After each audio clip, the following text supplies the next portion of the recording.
I got me some goals. And these collection of old videos, these are some of my best performances in past years, and a lot of these took place in the 190-ish pound range. That's about what I'm aiming for. I'm still pretty far away, but we will get there eventually. And yeah, if I'm going to be a little bit gooier, right, in the off season, then well, first of all, like, you might as well be strong, right? You might as well use your weight to move some weight. But also, very important, it's probably the best way to determine whether or not you are putting on muscle. If you're adding reps and weight over time and gaining weight at a appropriate rate, then there's a very good chance that underneath the layers of goodness, you are in fact putting on muscle. So that 135 for a few reps on the incline, this close-ish grip 315 pound bench press for 5 reps. And by the way, this was after like the one time in my life where I really just committed to a almost exclusively powerlifting program. And I wasn't satisfied with the progress I made, even though a month prior to this I had done a meet and 330 was what I ended up with. 315 for 5 for some reason just didn't cut it, and I abandoned ship and went to go do some bodybuilding. But yeah, that one I'd like to get for 10 reps. I'd like to get my these are 150 pound dumbbells. I'd love to be able to do this again as well, but for like double the reps, and it's going to take a few years. I understand that, but that's where I want to end up. And again, I think because I am much more skilled at creating predictable systems that will yield what I'm aiming for, I do see myself absolutely getting much stronger than this. And again, it's not always going to be pretty. It's not always going to be smooth. And that's part of the reason that I really want to commit to this log, because I want, especially the young lifters out there who are, they're kind of teetering back and forth as to whether or not they should commit to an extended break from fat loss dieting. Maybe they can, go back through a lot of these chapters and get it confirmed that it works, and see that there's a lot of peaks and valleys, but eventually something's got to give, and you will make progress that might surprise you. This is I think it was a 5-plate squat I attempted. It didn't work out, and same thing, I was running that very power lifter specific program, and what ended up happening is oddly enough, I squatted 465, just like I mentioned with the bench press. I squatted 465 a month prior to that. I didn't get this. I said, F it, let's go bodybuild. So yeah, just a little immature back then, but this is more or less what that weight is going to look like. In fact, it's going to look better this time. This is me at about 190 pounds. As you can tell, like vascularity, I have that in my favor. I will say that it hides where I am holding a little bit of that potential energy. But I'd love to be able to rock this body weight, but make it look better than this. But yeah, that's for another time. We'll eventually get there. Back to the future. This was a tremendous training week. More so because it was just a huge momentum builder. Nothing remarkable really happened, but it made me very optimistic about where the next few weeks will be going. By the way, my friend Megan Gallagher gave me a pair of her knee wraps. They're not your traditional knee wraps. In fact, these give me less rebound and recoil than most powerlifting, and basically any other powerlifting sleeve I've owned, including the Ray-Bans. So I kind of like it for my squats because it lets me, especially the front squats, it lets me use my own elasticity a little bit more. When it came to the hack squats, I'm still kind of indifferent there, simply because I like to have my feet a little bit lower on the platform when it comes to this specific hack squat, and I like to do that so that I don't bang on the bottom and use that to rebound me up. And the knee sleeves, because they are a little bit more elastic, they first of all give me the balls to have a stance. It's a little bit more assertive when it comes to to how much I'm asking from my quads. But yeah, these weren't bad at all. And to be honest, they're not like traditional knee wraps where they will offer all sorts of poundages.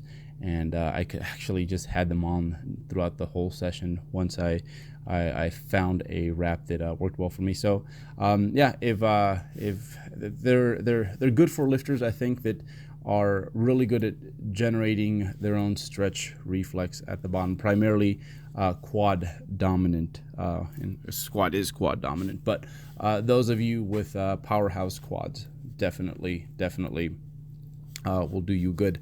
But I had to wear these on this day because Leanna took my knee sleeves without knowing, and I remembered I had those in my bag. So the big money maker right here, this machine is, man, I know I keep saying it, and it's just that this is a movement that I've never had the privilege of first of all being around this machine on a regular basis. And now that I do, it's like, well, you've never really done it, and your lats are like total weak sauce, dude. Let's see what this does. So I'm really looking forward to seeing what the next 6 months of committing to this movement will do for me. It feels just, it's so unique. If you do have access to one of these, definitely give it a whirl. It's yeah, a lot of the contraptions here at Prodigy Gym have just made me an everyday lifter here. It used to be that I used to split my time here and in other gyms, but like now it's like there's just too many good things, like the pullover machine, the hack squat, those sort of things. And we just got a new set of dumbbells too. So so that's pretty awesome. And this was a huge set for me. So 115 for a set of 6. I definitely feel that if I have someone to lift me off next week, I can get the 120s for a set of 6. Or at least, if not, at least get these and get them with even crispier form. So that was my first set. This was my back off set. If you look through my spreadsheet, you kind of know how that system works. So we take a 10% dip after the first one, and basically do the same amount of reps. But I'm super pleased about this one. It's crazy what happens when you bring back the body weight, how quickly your pressing recovers. And in fact, I could have made some more assertive jumps coming out the gates when it comes to the weight I've been lifting on my pressing. But it's one of those things where it's like, don't get hurt, dude. Just pace it. But there's definitely a lot more left in the tank when it comes to that one. But yeah, more of this. So we're doing this one twice a week. There's literally no pull downs at all during my training week. This is basically my lat specific movement. And I can think of 2 athletes in recent years, 2 of my athletes, who they had access to this. They kind of the same dealio. Lats were kind of bleh, so we started doing this, and it worked really well. So now that I'm going to take advantage of this setup, I hope it does the same for me. So we'll see. 6 months, I'll let you guys know. I got questions about this. So this is an upright row. The main difference is that I do lean forward a little bit. This puts a few muscles that are being used on this movement in a better line to assist, and then also it helps lessen the chances that I am impinging something in my shoulder, especially the right one, which does have a history with that. And yeah, I only go as high as sternum, no higher than that. That is like universally where most people will have a lot of things crashing together in that shoulder joint. So I like going to about sternum level and no more than that. And since I'm leaning forward a little bit more, it looks like I'm going lower, but I'm really not. It's right about my sternum / nipple level, and that's where I would recommend you guys pull up to if you decide to incorporate this movement.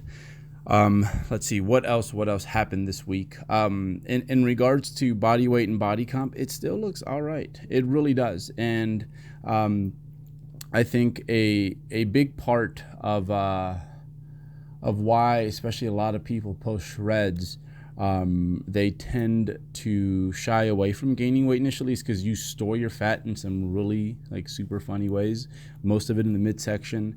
It looks kind of blah. But one thing I have noticed, and because I've been through a few preps, like I kind of know it works this way. It's like you gain a few pounds, you get this like freak out body fat storage pattern, and then eventually your body chills out, redistributes it, and then you gain some more weight. And it kind of happens like that a few times, but eventually it chills out and you start to store body fat the way you're used to, the way you saw it, the way it looked on the way down, basically. So yeah, if there was one thing this week that was kind of was this, I went for it. I should have probably have just put instead of a 25, just 15 on the sides, and then it would have been 4 reps out of 9. But instead, it ended up being 3 reps out of 9. As you can tell, I'm still kind of all over the place with this movement. But I'm getting the hang of it, and I'm surely by the end of this training cycle things will be better. But yeah, that was the week. It was the first week on this slightly more linear program. We will be slightly trashy. There you go. I wanted my legs a little bit lower on the platform, but without the sleeves, I just don't feel comfortable doing that. But yeah. So for these 4 weeks of kind of trashing myself. Getting as strong as I can, basically taking advantage of the fact that I am gaining weight pretty much weekly at this point, that things systematically are mending, and it's allowing me to, also by default, recover better when it comes to the things that I'm really focused on, and that's strength and muscle building. So I'm really anxious to, I guess, progress like an intermediate these next few weeks. But after week 4, we definitely have to probably run something where it's 2 steps forward, 1 step back, 2 steps forward, 1 step back, that sort of dealio. But as of right now, I'm going to enjoy the fact that it feels like the weights feel the way they did basically like 15 years ago. Which reminds me, I'm coming up on what is going to be my 19th year of training. So yeah, starting June of this year, it's going to be my 19th year of training, and no different to back then. Like I still I could be 4 or 5 hours out from a training session, and that's exactly what I'm thinking about. And on that note, what I have been doing is, since I'm going to be thinking about it anyways, I've been using visualization techniques, and definitely like practicing my cues in my head, cues that I know work on the lifts that I will be using that day. I envision myself not like from this perspective, not third person, but inside myself. Inside the vessel that's experiencing the lifting, and I experience, I try to imagine what the weight will feel like, and imagine myself thriving, and it helps immensely for a number of reasons. I definitely come in more a lot more confident, but also it serves as like it's free practice, right? It's practice that doesn't drain your recovery. So definitely something worth trying out for those of you guys who tend to rehearse the workout anyways. And then if you have a good imagination like myself, it will work really, really well. This is on the spreadsheet, and this is just proof that I actually do this contraption. But yeah, everything's good. Everything's good. I will hopefully be able to add a little bit here and there this upcoming week, and then have video evidence that I did just that. And again, thank you guys for like all the questions, all the positive stuff that I get sent my way. I'm very fortunate in regards to that, and I do think that it's not just out of sheer luck. I do think what you put out there would boomerangs back to you. So I will continue to keep it positive and have it keep the same feel. because you guys give me the good feels. All right. So yeah, without getting too mushy, I have to go eat because that's all I do these days. Again, thank you guys. Comments, questions, go ahead and just toss those in the comment section. And yeah, I appreciate you guys, and I'll see you here next week.